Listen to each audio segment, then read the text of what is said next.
This is John Paul Rai. I'm coming to you from Tokyo, Japan. I'm covering Depp vs. Heard, pop culture, and once in a while I cover Twitter and some people on Twitter who are supporting the case. And this is a tweet from the real Laura B. And this subject has been getting around once in a while, so I wanted to pitch in a few opinions on it. I've got mixed feelings on it. So she says, why exactly do people think attacking and harassing every Tom, Dick, or Harry that associates with AH serves Johnny any justice? Stop giving her ammunition that she in turn uses to prove her poor me victimhood. Why are you feeding her defense and counterclaim?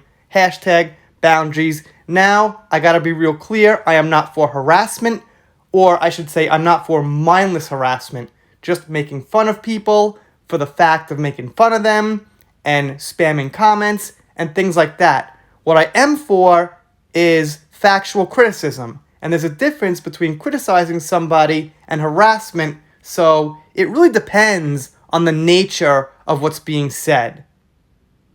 Also, this movement has been built up and it's been noticed. Now, the movement that's for Johnny Depp's support has been labeled by some as trolls and hate and things like that, but in the end, it basically becomes name-calling, and I don't think that too many people have been convinced that these are all trolls. They don't like to use the term abuse victim. They never, ever, ever acknowledge that there are abuse victims on Johnny's side. There are 25 million abuse victims in the US, so there are quite a lot of them. They always frame it as, like I said, troll, hate, whatever. But I don't think they're tricking the general public or people who are new coming into the case or taking a look at articles for the first time. So my point is, it's generally been received positive, I think. It's just we'll always have media and people and shills on the top defending the wrong side. Having said all that, there's nothing wrong with a joke. It seems like, joking around and making fun once in a while has become a crime these days. Like, it's actually become a crime. It's become, like, racist or sexist or misogynist. And, a joke's a joke. I'd say if there's too many and they're targeted at someone, yeah, maybe that's bad. But another thing is this. Harassment, I think, is on a personal level. And when you put something on social media and you get criticized for it, you're putting that out in public. You know damn well anybody could respond to that. So if you don't want something criticized, don't put it out there. I get hundreds of comments a day, at least 100, something like that. Even if it was dozens, I get like hundreds and thousands a week. Some of them are bad. I used to look at them when I first started, making videos. I'd take it to heart. I'd be like, this feels bad. Someone saw my video. They said this thing about me. But as time went on, I just found that you could ignore them and just, brush it off. It's really no big deal. And like I said, I make these videos, as do many other creators, with the full knowledge that I will get criticized by certain people. So if you put something controversial out there, you should be ready to get criticized, and you've got that responsibility to own that. So Sharon says, exactly, if you want to send a message, don't buy from companies that support her, don't watch her films, hit them where it hurts with the money, don't give her the time of day or any ammo she can use against his fan base. Thank you, Laura. Well, here's the problem, is that at some point, we need people to let us know what she's in, what products support her, what companies support her, or you could buy something and then see her face on it.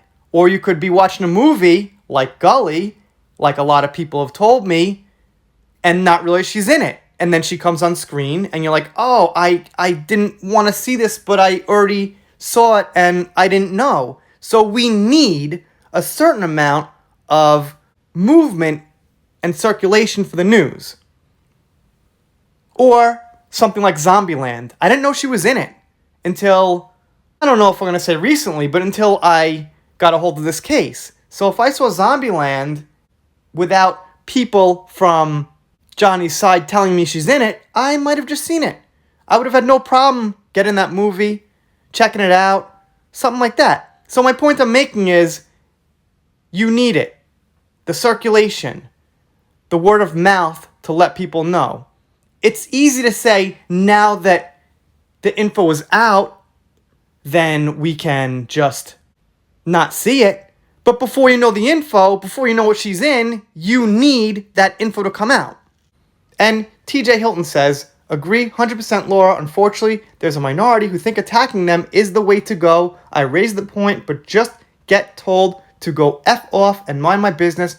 So the only way I deal with them is block them. As a DV survivor, I'm here for justice, for JD, nothing more.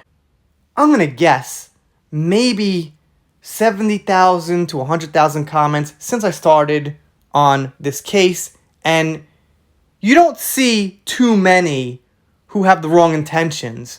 I think a lot of it, as far as like harassment, is just anger they can't control. It's just one of the most frustrating things I've ever heard of here. So for the average person, that might not be easy to keep inside what you're actually thinking. Just don't worry about the hate.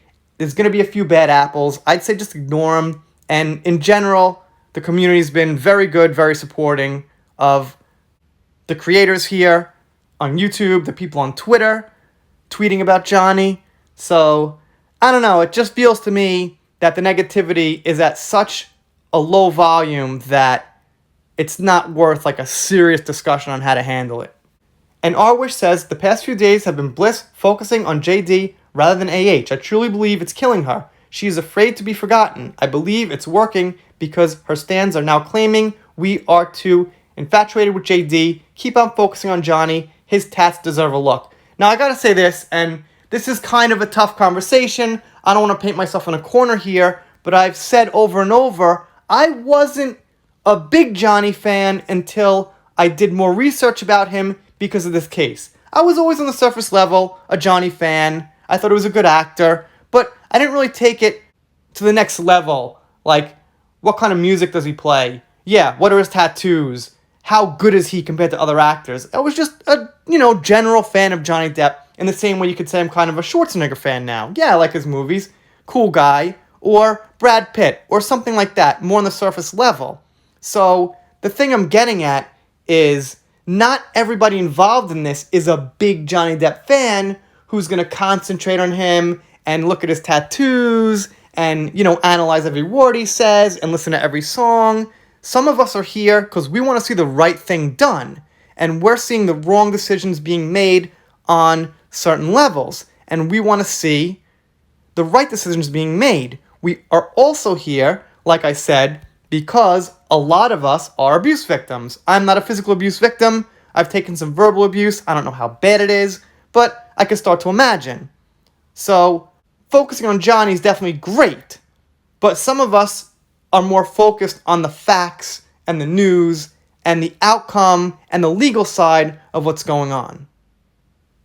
But yeah, I have become more of a Johnny fan, especially when I found out he was a huge Beatles fan, because I'm a huge Beatles fan, and not only is he a huge Beatles fan, he's also especially a huge John Lennon fan, which is the same as me. I'm a Beatles fan, but also a huge John Lennon fan. So obviously, when I heard that, then he's kind of like one of us, as far as I'm concerned.